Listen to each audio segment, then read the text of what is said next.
સમાચાર જૂનાગઢમાંથી ઈવનગર dumping site પર આગનો બનાવ બન્યો। જેસીબી અને ડમ્પર આગની ઝપેટમાં સદનસીબે મોટી જાનહાનિ ટળી છે। ફાયર વિભાગે 12,000 લીટર પાણીનો મારો ચલાવ્યો। 1 કલાકની જહેમત બાદ આગ પર કાબુ મેળવવામાં આવ્યો।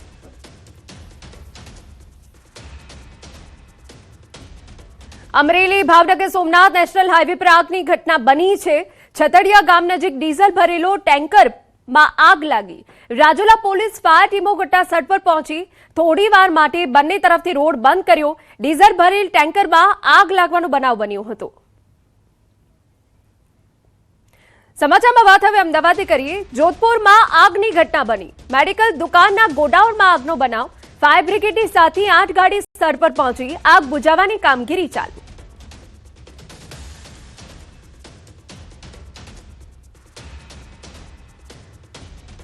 समाचार सूरतमांथी वेसु व्हाइट हाउस में डीजीजीआईडी ऑफिस में एकाएक आग लगी।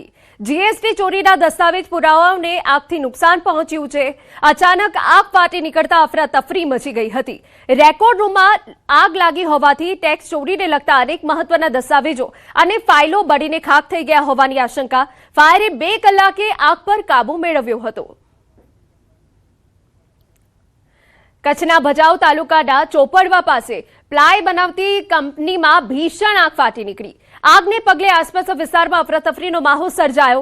आगना कारणे प्लायवुडनो रो मटीरियल तेमज मोंघी मशीनरी आग में बळीने खाक थई गई। बचाव फायर विभाग टीम तात्कालिक स्थल पर पहोंची आगनी तीव्रता वधु होवाना कारणे अन्य 5 खानगी कंपनीनी फायरनी टीमोमां मदद लेवामां आवी। सदनसीबे हाल जानहानीना समाचार तो सामे नथी આવ્યા, પરંતુ લાખો રૂપિયાનું નુકસાન થયાની શક્યતા વ્યક્ત કરવામાં આવી। આગ લાગવાનું ચોક્કસ કારણ હજુ સામે નથી આવ્યું।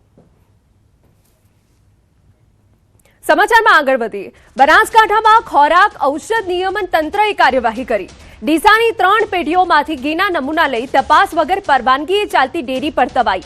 તંત્રએ 1444 કિલો ઘીનો જથ્થો જપ્ત કર્યો। તપાસ દરમિયાન સંબંધિત પેઢીઓ માન્ય પરવાનગી વિના ધંધો કરતી હોવાનું પણ સામે આવ્યું। રાજકોટ શહેરમાં ટ્રાફિકના નિયમોનું ઉલ્લંઘન કરી બેફામ દોડતા વાહનો પર વધુ એક વ્યક્તિનો ભોગ લીધો। રાજકોટના કાલાવડ રોડ પર સંકલ્પ સિદ્ધ હનુમાનજી મંદિર પાસે વહેલી સવારે અજાણી કારે સાયકલ સવાર વૃદ્ધને અડફેટે લેતા તેમનું ઘટના સ્થળે જ મોત નીપજ્યું। પ્રાપ્ત વિગતો અનુસાર શહેરના કોઠાડિયા મેઇન રોડ પર સ્વામિનારાયણ મંદિર પાછળ રહેલા નટવરલાલ રાઠોડ પોતાની સાયકલ લઈને સંકલ્પ સિદ્ધ હનુમાન મંદિરે દર્શન કરવા જઈ રહ્યા હતા। સવારે જ્યારે તેઓ મહિલા કોલેજ અંડરબ્રિજ પાસેથી પસાર થઈ રહ્યા હતા ત્યારે કાળા કલરની અજાણી 4-વ્હીલર કારે તેમને જોરદાર ટક્કર મારી। टक्कर एटली भीषण हती कि नटवरलाल रोड पर पटकाया हता अने गंभीर इजाओना कारणे बेभान थई गया। तेमने तात्कालिक 108 मार्फते सिविल होस्पिटल खसेडवामां આવ્યા, परंतु फरज पરના तबीबोए तेमने मृत जाहिर कर्या। समाचार साबरकांठामांथी वीज करंट लागता 2 ખેડૂતના મોત થયા હોવાની વિગત। હિંમતનગરના લક્ષ્મીપુરા ગામે ઘટના બની। ટ્રેક્ટરમાં વીજતારનું કરંટ પ્રસરતા મોત। ट्रेक्टर ट्रेलर ने वीज लाइन नीचा तार अड़कता करंट लाग्यो। ट्रेक्टर चालक युवक और सवार महिला सहित 2 घटना स्थळे मौत थया छे। ट्रेक्टर सवार 2 लोकोना वीज करंटथी इजाग्रस्त पण थया छे। यूजीवीसीएले गंभीर बेदरकारीने लई 2 ખેડૂતોના મોત सामे लोकोनो रोष।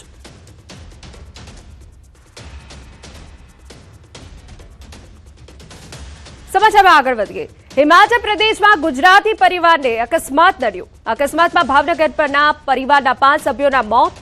मनाली जई रह्यो हतो भावनगरनो परिवार। मनाली बेला मार्ग पर वाहन खाई में खाबक्युं। अकस्मात में 6 ना मौत, जे पैकी 5 भावनगरना रहीशो। अकस्मात में 4 लोकोने सुरक्षित रीते बहार काढ्या। मूळ सिंधी समाजना परिवारना अकस्मातथी भावनगर सहित समाज में भारे शोक।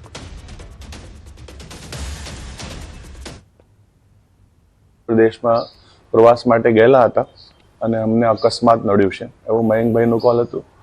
તો તાત્કાલિક મેં હિમાચલ પ્રદેશ તંત્ર સાથે ડિઝાસ્ટર સાથે વાત કરીને તે લોકોને સ્થળે સુવિધાઓ મળી લે અને સારવાર મળી લે તેના માટે વાત કરી।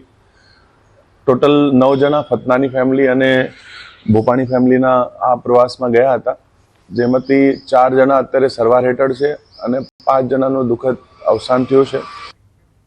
ભાવનગરના સિંધી સમાજ માટે હચમચાવી નાખે તેવી દુઃખદ ઘટના હિમાચલ પ્રદેશમાંથી સામે આવી। મનાલી પ્રવાસે ગયેલા ફતનાના પરિવારને ભયાનક અકસ્માત નડતા એક પરિવારના 5 સભ્યોના મોત નીપજ્યા હોવાનું સામે આવ્યું, જ્યારે 4 લોકોને સુરક્ષિત રીતે રેસ્ક્યુ કરી હોસ્પિટલ ખાતે ખસેડવામાં આવ્યા. ઘટનાને પગલે ભાવનગરના સિંધી સમાજમાં શોકની લાગણી વ્યાપી છે. સિંધી સમાજના આગેવાનો હિમાચલ પ્રશાસન સાથે સતત સંપર્ક રાખી બચાવ અને જરૂરી વ્યવસ્થાઓ માટે પ્રયાસો હાથ ધર્યા છે. સાથે ગુજરાત સરકાર અને હિમાચલ પ્રદેશ સરકાર દ્વારા પણ સહકાર આપવામાં આવી રહ્યો છે. આ દુર્ઘટનાએ સમગ્ર ભાવનગરના સિંધી સમાજને ગમગીન બનાવી દીધો. ત્યાંની જે કાંઈ પણ વ્યવસ્થા છે તેઓ તેમના સોશિયલ વર્કર અને પાર્ટીના કાર્યકર્તાઓ તે જોઈ રહ્યા છે. તેઓ પણ અમારા સતત સંપર્કમાં છે. હાલ તેઓ અમારા અહીંથી 4 જણા જે ગયેલ છે તેઓ ત્યાંથી જે લીગલ પ્રોસેસ કરીને ત્યાં જ અંતિમવિધિ કરીને પરત ફરશે. સમાચાર બનાસકાંઠામાંથી એસપીજીના અધ્યક્ષ લાલજી પટેલનું નિવેદન. આંતરજ્ઞાતિ લગ્ન બાબતે લાલજી પટેલે સમાજને ટકોર કરી. સમાજની દીકરી સમાજમાં રહેવી જોઈએ. લાડકોડથી મોટી કરેલ દીકરી કોઈ અસામાજિક કે ગુંડો જોડે ભાગીને લગ્ન કરે તો બિલકુલ ચલાવી લેવામાં નહીં આવે. લાલજી પટેલે આ નિવેદન આપ્યું છે. કદાચ પાટીદાર સમાજ ચલાવી લેશે પણ એસપીજી ચલાવી લેશે નહીં તેવી સ્પષ્ટ ટકોર કરી. ગઢ ખાતે સરદાર પટેલની પ્રતિમાના અનાવરણ કાર્યક્રમમાં લાલજી પટેલે આ નિવેદન આપ્યું. આ લગ્ન નોંધણીના કાયદામાં સુધારો લાવવો જ પડશે. કેમ કે દીકરીઓને જે છેતરીને ગુંડાઓ અસામાજિક તત્વો લઈ જાય છે અને પછી જે પરિવારની હાલત થાય છે એને આપણે બચાવી શકતા નથી. અને જ્યારે અમારા એસપીજીના ભાઈઓ જ્યારે દીકરીને લાવે છે પાછી, ત્યારે દીકરીના મોઢે એક જ જવાબ હોય છે, કારણ કે સાહેબ પૂછે બોલો બેટા તારે કોને ઘેર જવું છે, ત્યારે મોટા ભાગની દીકરીઓ એમ જ કહે છે મારે તો મારે હીરો જોડે જ જવું છે. સમાચારમાં આગળ વધીએ. ગંગા સ્વરૂપા આર્થિક સહાય યોજનાને લઈ મહત્વની જાણકારી. યોજનાનો લાભ મેળવતી મહિલાઓ માટે સૂચના. 31 જુલાઈ સુધીમાં ફરજિયાત હયાતીની ખરાઈ કરવા સૂચના અપાઈ. ગંગા સ્વરૂપા બહેનને દર મહિને ₹1250ની સહાય ચૂકવવામાં આવે છે. દર વર્ષે જુલાઈમાં ગંગા સ્વરૂપા બહેનોની હયાતીની ખરાઈ ફરજિયાત હોય છે. મહિલા અને બાળ અધિકારી ગાંધીનગરની કચેરી દ્વારા સૂચના જાહેર કરાઈ. ફોટો પડાવીને સત્યપાન એપ્લિકેશનમાં વેરિફિકેશન કરાવી લેવાનું રહેશે. મામલતદાર અને કલેક્ટર કચેરી રૂબરૂ જઈ બહેનોએ વેરિફિકેશન કરાવવું પડશે. વડોદરામાં પ્રધાનમંત્રી નરેન્દ્ર મોદી સરદાર ધામનું કરશે લોકાર્પણ. 150 કરોડના ખર્ચે 4.75 લાખ સ્ક્વેર ફૂટમાં તૈયાર થયું છે સરદાર ધામ. પ્રધાનમંત્રીને સોનાથી ઘડેલો સરદાર ગૌરવ રત્ન એવોર્ડથી સન્માન કરાશે. સરદાર ધામમાં 2000 યુવક યુવતીઓ માટે હોસ્ટેલ બનાવવામાં આવી. પ્રધાનમંત્રીના હસ્તે 500 કરોડથી વિદ્યા સહાયની યોજનાનું લોકાર્પણ થશે. ભવિષ્યમાં રાજકોટ, સુરત અને મહેસાણામાં પણ સરદાર ધામ બનાવવાનું આયોજન. પ્રધાનમંત્રી નરેન્દ્ર મોદી વડોદરા આવી રહ્યા છે ને વડોદરામાં તૈયાર થયેલા સરદાર ધામનું લોકાર્પણ કરવાના છે. કેવું આખો આ કાર્યક્રમ છે તે જાણવાનો પ્રયાસ કરીશું. આપણી સાથે સરદાર ધામના વાઇસ પ્રેસિડેન્ટ આપણી સાથે છે, તેઓ પાસેથી જાણીશું. સાહેબ, પ્રધાનમંત્રી આવવાના છે, શું આયોજન છે? શું સૌપ્રથમ તો મારા સરદાર ધામ માટે અને પાટીદાર સમાજ માટે આ ખૂબ મહત્ત્વનો અને ખૂબ ગૌરવપૂર્ણ કાર્યક્રમ છે, કારણ કે આદરણીય પ્રધાનમંત્રી શ્રી અહીંયા સરદાર ધામ ફેઝ 3 કે જેમાં 1000 દીકરા અને 1000 દીકરીઓ માટેના સર્વાંગી વિકાસ માટેનું એક ઇન્સ્ટિટ્યૂટ છે, એ ઇન્સ્ટિટ્યૂટનું લોકાર્પણ કરવા જઈ રહ્યા છે. ત્યારે સરદાર ધામ અને સમગ્ર પાટીદાર સમાજ આદરણીય પ્રધાનમંત્રીશ્રીનું સરદાર ગૌરવ રત્ન એવોર્ડથી સન્માનિત કરવા જઈ રહ્યા છીએ. અહીંયા પાટીદાર સમાજના દીકરા દીકરીઓને જે ના વિકાસ માટે એ લોકોને જીવનમાં આગળ વધવું હોય, એમને કારકિર્દી બનાવવી હોય, એમને કોઈપણ પ્રકારની પ્રવૃત્તિ કરવી હોય, સારી પ્રવૃત્તિ કરવી હોય જીવનમાં, તો એના માટેની તમામ સુવિધાઓ અને તમામ પ્રકારના પ્લેટફોર્મ પૂરું પાડવા માટેનું અહીંયા આયોજન છે. રાજકોટની અંદર પણ એક મોટું સરદાર ધામ ત્યાં ઊભું થવા જઈ રહ્યું છે. એ જ પ્રમાણે સુરતની અંદર પણ 31 વીઘા જગ્યા સરદાર ધામે ખરીદેલી છે. એમાં પણ સરદાર ધામ ઇન્સ્ટિટ્યૂટ બનાવવા માટેનું આખું કામગીરી ત્યાં ચાલુ છે. મહેસાણા હાઈવે પર પણ અમને 2.5 વીઘા જમીન દાતા દ્વારા દાનમાં મળેલી છે. ત્યાં પણ અમે સરદાર ધામનું પ્લાનિંગ કરી રહ્યા છીએ.